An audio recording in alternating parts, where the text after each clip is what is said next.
Tá difícil viver no Brasil. Acaba a greve dos caminhoneiros, mas a gasolina não abaixa um centavo. O que será que tá rolando? Vamos entender isso agora? Fala galera, tio Tobi na área, tô de volta, demorei, mas voltei. Bom, sei que eu tô devendo aí um bocado de coisa, fim da playlist de cartografia e vídeo aí para meus alunos de 8º e 9º ano. Mas hoje eu quero falar de um assunto diferente, o combustível. Por que mesmo após a greve dos caminhoneiros, a gasolina nesse país não abaixa? Tá variando aí entre R$ 4,50 até R$ 5, né? Por que isso tá rolando? É o seguinte, para você entender melhor, nós vamos pegar o preço da gasolina e vamos dividi-lo em dois. Uma parte do preço da gasolina tem a ver com o custo da produção do combustível. E a outra parte é a pior delas, o imposto. Mas já a gente fala dele. Vamos começar então ali pela parte do custo da gasolina. Por que a gasolina é tão cara, tio Tobi? Será que é porque o Brasil importa a gasolina? Mais ou menos isso. Vamos lá. O Brasil é um dos maiores produtores mundiais de petróleo. Estamos atrás apenas de gigantes da produção, como Estados Unidos, Rússia e países do Oriente Médio. Mas peraí. Você sabe o que significa produzir petróleo?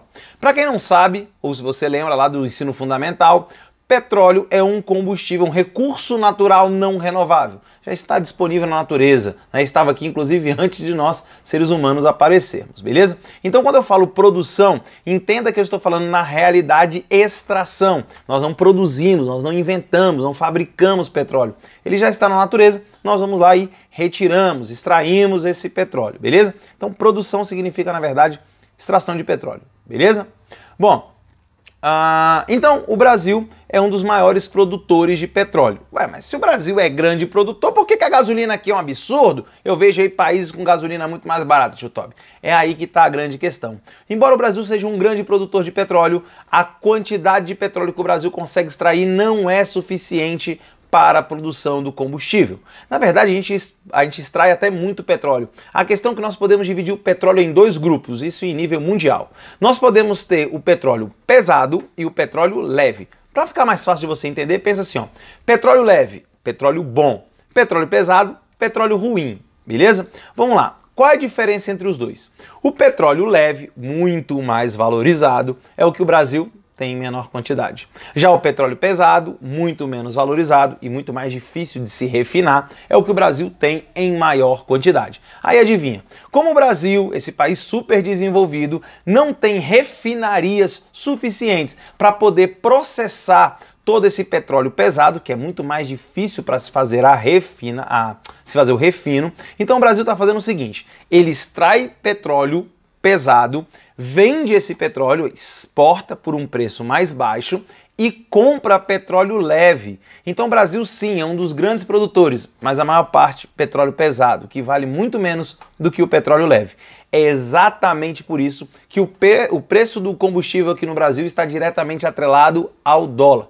Quando o barril de petróleo no mercado internacional oscila de acordo com o valor do dólar também, o nosso valor aqui do combustível tende sempre a aumentar. Já viu o combustível no Brasil diminuir? Bom, eu nunca vi, aqui só aumenta nesse país. Então, é assim, ó. Dólar aumenta, o custo do petróleo aumenta no mercado internacional, o nosso aumenta aqui dentro porque nós somos um importador de petróleo leve, esse petróleo aí que nós chamamos de petróleo bom, de melhor qualidade, beleza? Então vamos lá, isso já tem um custo, então imagina o seguinte, parte do preço do petróleo ou da gasolina vem de extrair o petróleo, então tem que ir lá, extrair ou importar, comprar esse petróleo de outros países. Daí esse petróleo vai para o refino, né? Vai direto para a refinaria e lá na refinaria é feito todo o processo de destilação, onde nós temos aí a separação dos derivados do petróleo. Então nós temos aí o querosene, nós temos aí a gasolina, temos o óleo diesel, o querosene de aviões, que é o combustível do avião, entre outros vários derivados. Inclusive, se você não sabe, o gás de cozinha, o gás que a mamãe usa para cozinhar em casa, vem também do petróleo. Beleza? Então, isso tudo tem um preço, isso tudo tem um custo e parte do preço da gasolina vem daí. Mas não para por aí não, ainda temos a questão da distribuição do petróleo. Pensa, para sair da refinaria e chegar na bomba do posto de gasolina, tudo isso aí leva um longo processo. E adivinha, o Brasil é um dos países mais ineficientes na distribuição do petróleo, ou já do combustível pronto. Por que eu estou falando isso? Porque lá pelos anos de 1950, o Brasil teve a brilhante ideia de investir na indústria automobilística. E foi de fato uma boa ideia, né? A ideia era melhorar a indústria no Brasil através da indústria automobilística. Só que eu te pergunto, o que adianta ter carro e não ter estrada para rodar? Foi aí que o governo JK, Juscelino Kubitschek, começou a construir estrada para tudo quanto é lado no Brasil.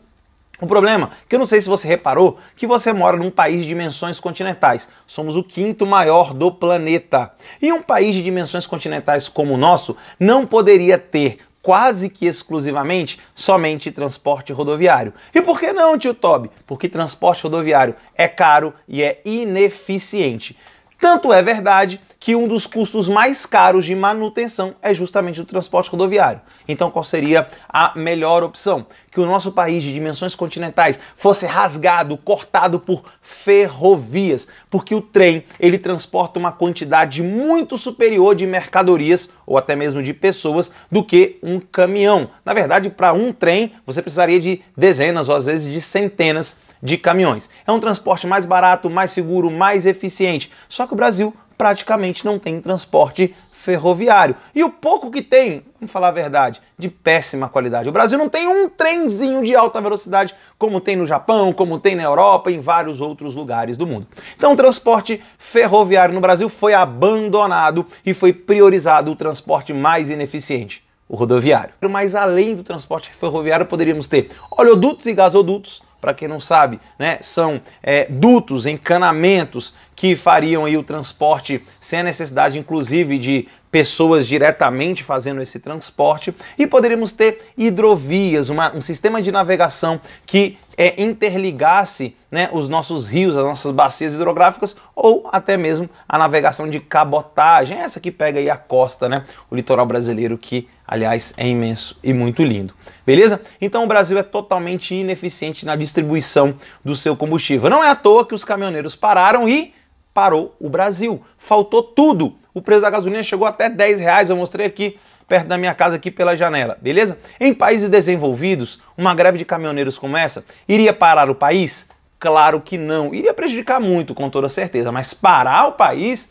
Lógico que isso não ia acontecer, porque eles não têm apenas o transporte rodoviário. Já no Brasil, você viu aí como o transporte rodoviário é de fato o coração de todo o nosso sistema de transporte de mercadorias. Infelizmente. Bom, pessoal, mas além então do custo da produção ou da extração do petróleo, da importação do mesmo, da distribuição, pensa, olha no posto de gasolina. Você já percebeu, se você já assistiu algum filme americano, que quando o americano chega no posto de gasolina para abastecer, ele desce, ele mesmo abastece, ele mesmo paga e depois vai embora? Pois é, aqui no Brasil existe uma lei com o intuito de proteger o trabalho do frentista. É uma questão interessante, mas que vem também a encarecer o custo do combustível. Por quê, tio Tobi? Muito simples. Quantos trabalhadores existem em um posto de gasolina? Dezenas, muitas das vezes, né? E o dono do posto tem que pagar o salário deles. Além do salário, tem que pagar os altos impostos sobre o salário dessas pessoas. Ou seja, é mais um custo para ser repassado ao combustível que você, que o seu pai, ou que qualquer pessoa, que qualquer brasileiro vai pagar aqui. Então, pessoal, todo esse sistema ineficiente gera já um preço elevado do combustível. Mas espera aí, se levássemos em consideração apenas esses custos, olha que legal, a gasolina no Brasil não passaria de R$3, está chegando a 5. Então olha aí, ainda assim seria muito bom. Então o Brasil já tem um custo elevado do combustível, mas o que mais indigna e o que mais deixa a gente muito... você sabe o que eu ia falar, né? Muito chateado, muito jururu, é a questão dos impostos. Olha para mim aqui, olhe dentro dos meus olhos.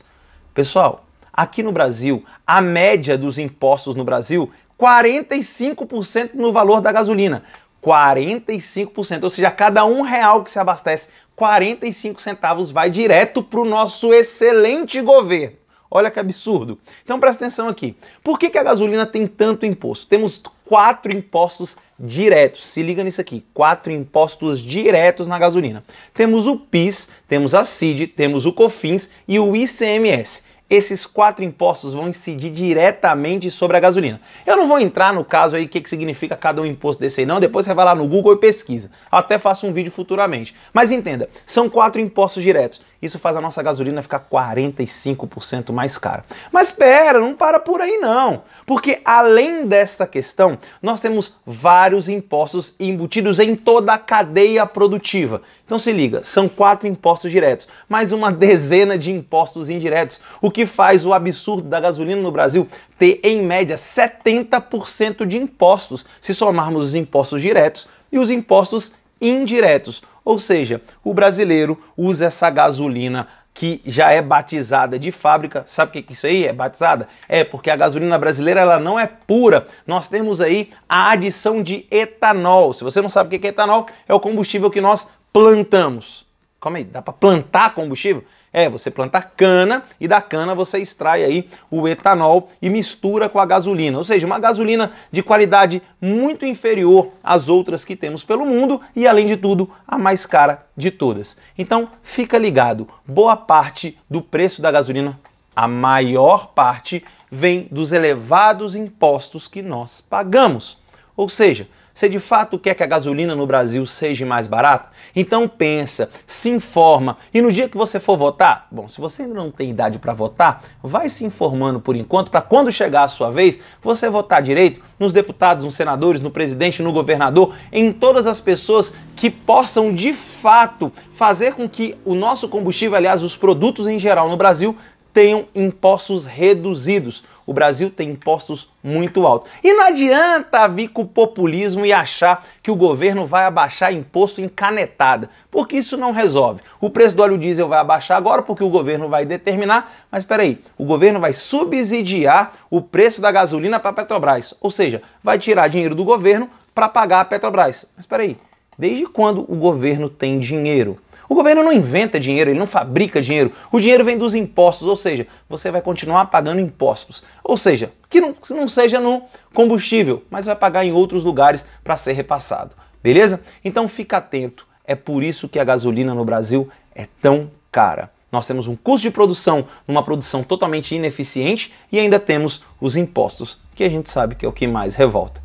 Beleza? Por hoje é isso, galera, era isso que eu queria falar com vocês. Não deixe de se inscrever no canal do Tio Tobi, vai lá embaixo, desce um pouquinho o vídeo ali, ative as notificações ali no sininho, me siga nas redes sociais. Cara, compartilha esse vídeo, a meta é chegar a 500 inscritos até as férias no meio do ano, beleza? Olha só, pessoal do 8º e 9º, essa semana eu venho aí com vídeos para prova de vocês, beleza? Vem aí aspectos físicos da América e aspectos físicos da Europa, bacana? Então vai lá, compartilha, segue e dá o like se você gostou. Se você não gostou, tá, pode deixar o dislike, mas deixa um comentário aí, explica por que você não gostou para que o Tio Tobi possa melhorar nos próximos vídeos, beleza? Por hoje é só, um grande abraço, até a próxima, fui!